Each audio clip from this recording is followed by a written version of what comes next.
Did you miss your deadline to renew your Medicaid coverage? You can still send your completed annual review form to Healthy Connections Medicaid. You may be assigned to another health plan, but you can ask to come back to First Choice within 60 days of renewed Medicaid eligibility. It's your family. It's your choice. First Choice is the right choice. Renew and choose us. Visit selecthealthofsc.com/renew to learn more. This is a CNA podcast.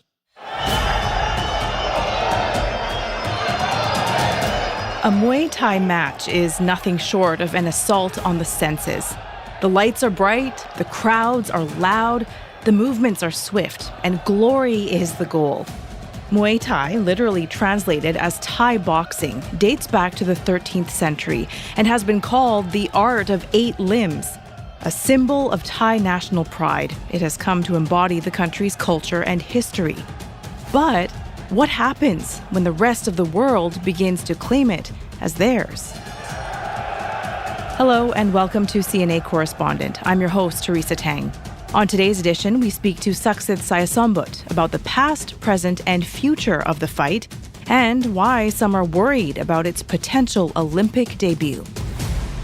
Happy New Year, Saksith. Great to see you. Great to have you on. Happy New Year, Teresa. Reflecting on 2022, you have said that one of the highlights of last year was taking a deep dive into the sport of Muay Thai, and covering it was actually a bucket list item for you. Tell us, why was telling the story of this sport so important? Yeah, it was a very important story for me because, when you ask people what they think of Thailand, it's the food, it's the temples, but then not very far after that, it's Muay Thai, it's Thai boxing. So something that is so synonymous with the country and its culture that deserves to be highlighted at a very interesting juncture point. So, we had the pandemic for almost 3 years and Muay Thai was also affected because of that. There were no fights, a lot of gyms, a lot of fighters, a lot of coaches. They had nothing to do. They also had no income.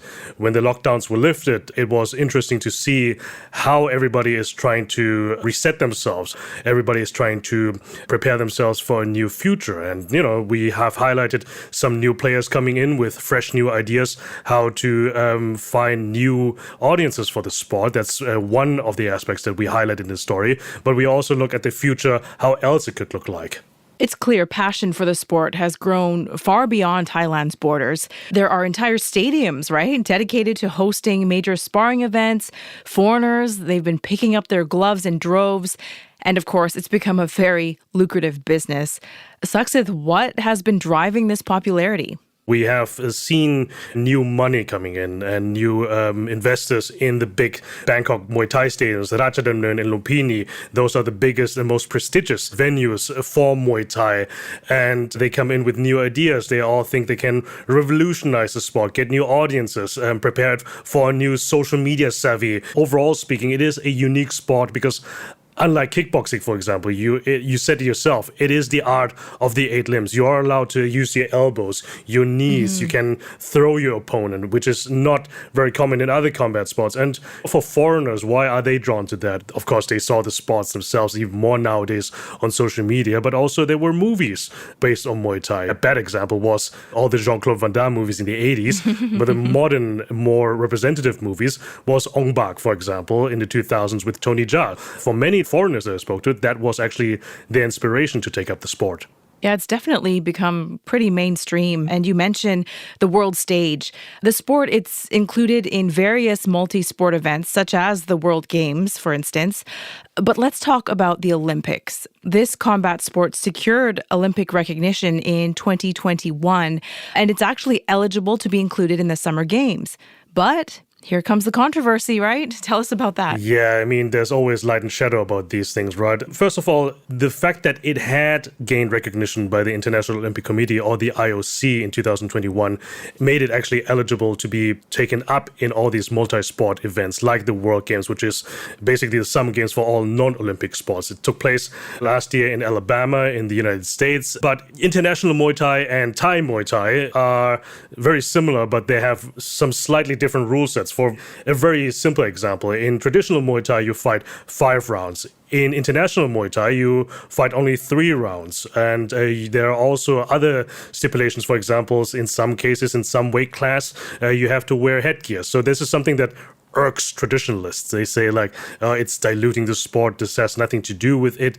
And there's a bigger fear that, many of the traditions, like the pre-fight ritual, the Waikrud, which is basically a ritual dance by the fighters and paying respects to the masters, the Samara music, the music that you hear in the background of every Muay Thai fight, they're afraid that this is all going to be gone. And actually, I was watching the World Games fights of Muay Thai.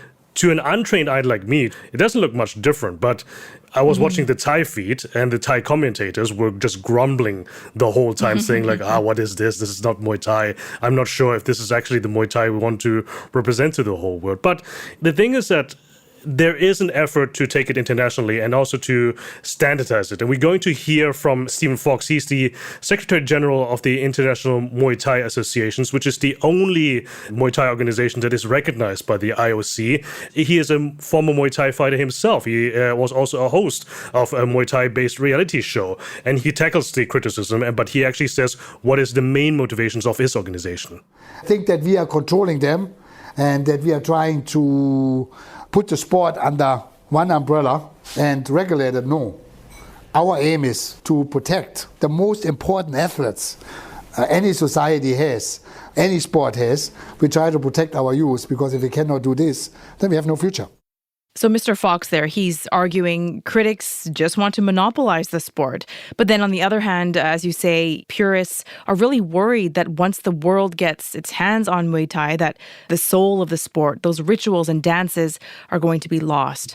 So how are we going to strike a balance? Well, we're going to unpack that next. Stay with us. More with Saksith Saiyasombut coming up.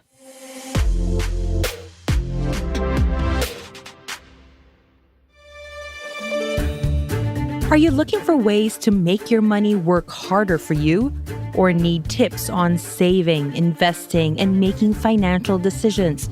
Join me, Sarah Alcalde, on Money Talks, CNA's top personal finance podcast. From investment basics to the FIRE movement and legacy planning, I look at financial trends and news stories that matter to you. Check out our complete playlist on the CNA app, Apple and Google Podcasts, or Spotify. You can also follow us or subscribe for new weekly episodes.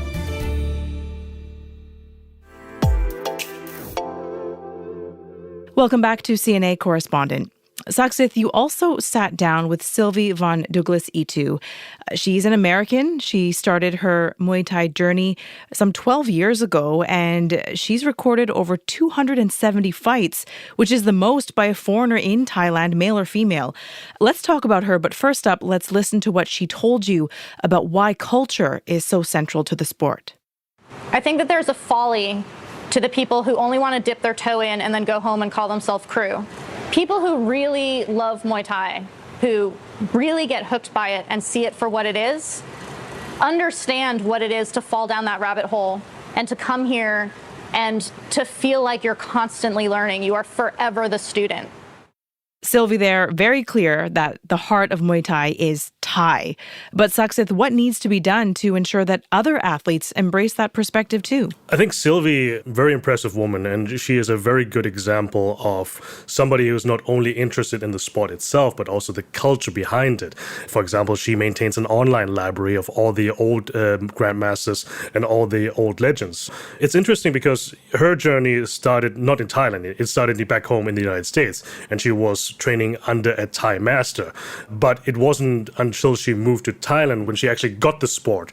Basically, she finally saw the sport in its cultural context. It's similar to other culture goods, right? I mean, we all like food, but we all like foreign food as well. But we kind of understand, we can read it up about where it comes from and what makes the dish that dish. But in some cases, you only really get it when you actually go to that place and see its origins. So it's very similar here in this case as well, that you can only really understand the sport once you are surrounded by it. And also, it's interesting because she said that there's a difference in stakes for foreigners and Thais. For many Thais, especially for many young Thais, this is a way out of poverty.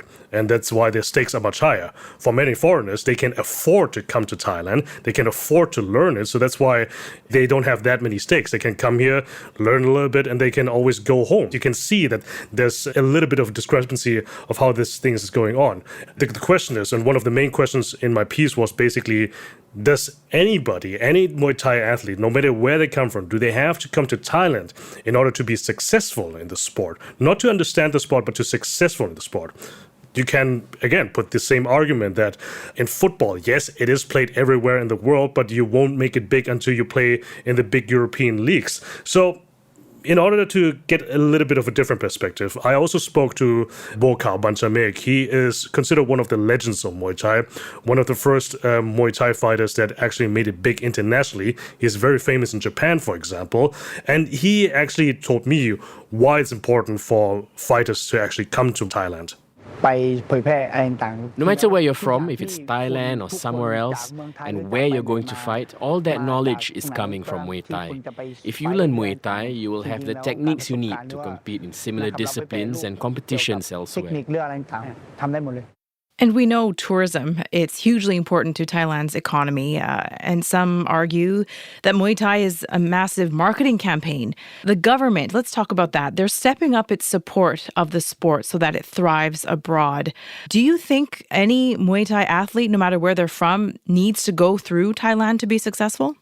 Let's start off with the government's push for Muay Thai first. It fits into the overall push by the Thai government to use soft power as a vehicle to promote the country. It's interesting to see how they're using it, and they're also teaming up with other Muay Thai associations and other organizations, basically approaching it from a holistic view. For example, we talked to the World Boxing Council Muay Thai, and they basically said that they envision if, for example, a foreign Muay Thai fighter comes to Thailand, and they can offer him a complete package. And if it's, for example, a minor, somebody below 18, if it's a Muay Thai fighter, then he takes the whole family with him, and that's triples the value, for example. So you can kind of see where this is coming from. They're kind of trying to merge sports with tourism equals money.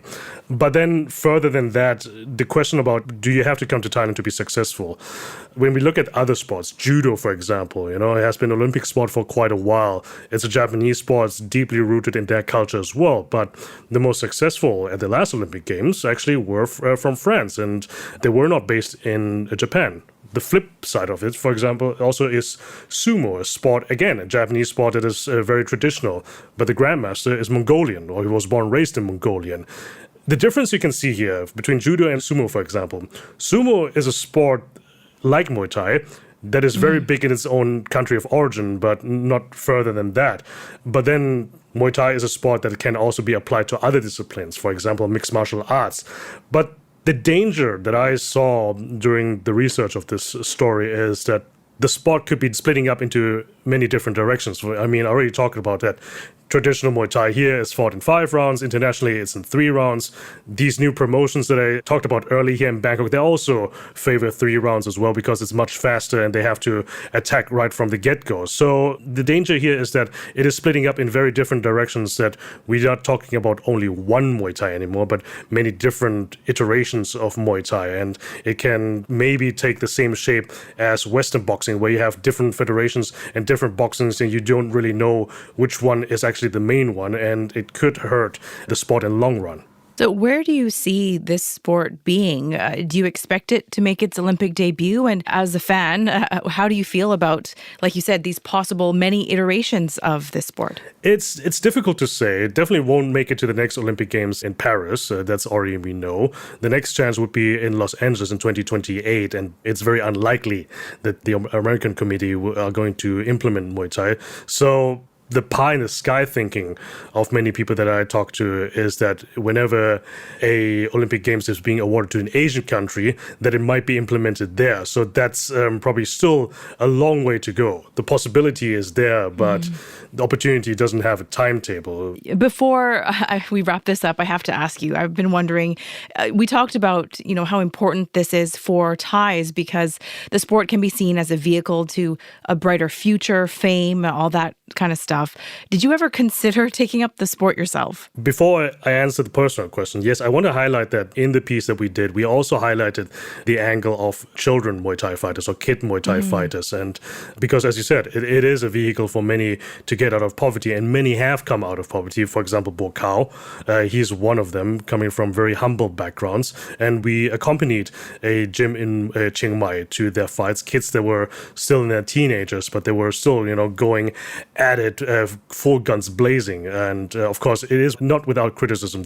There has been one deadly incident a couple of years ago where people have said that kids shouldn't be fighting Muay Thai because of the injury risk, but still keeps going on. So this is one thing that I also wanted to highlight in my piece, and I recommend everybody to take a look at that. Now, for myself, I actually did do Muay Thai and other self-defense sports in my youth. So I did Muay Thai, I did Judo, I did Jiu-Jitsu back then. Oh, wow. I didn't know this about you. Because it's way, way back in the past. So, back then when I was a couple kilograms lighter. My personal experience with these sports is that obviously it's good for your health, right, doing the sports, but also as a teenager at that time, it also gives you a little bit more confidence that you can walk up a little bit more upright. I'm not getting more intimidated that easily. But a funny side story, a couple months ago, all the correspondents were back in Singapore at HQ, and we had hostile environment training. Oh, right. And one lesson was about self-defense. So some of these lessons, some of these experiences, they came back to me. The downside was, is that I was used as a punching bag for the instructors. And on that note, thank you so much, Saksith. Thanks for taking us into the ring and also into the controversy of Muay Thai. Thanks for having me, Teresa. The TV version of CNA Correspondent airs on CNA every Wednesday at 9:30 p.m. You can also catch up with them whenever you like on cna.asia. Follow this podcast version that takes you behind the scenes with our correspondents so you'll know when a new episode is out. The team behind this episode is Clara Ong, Crispina Robert, and me, Teresa Tang. Until next time.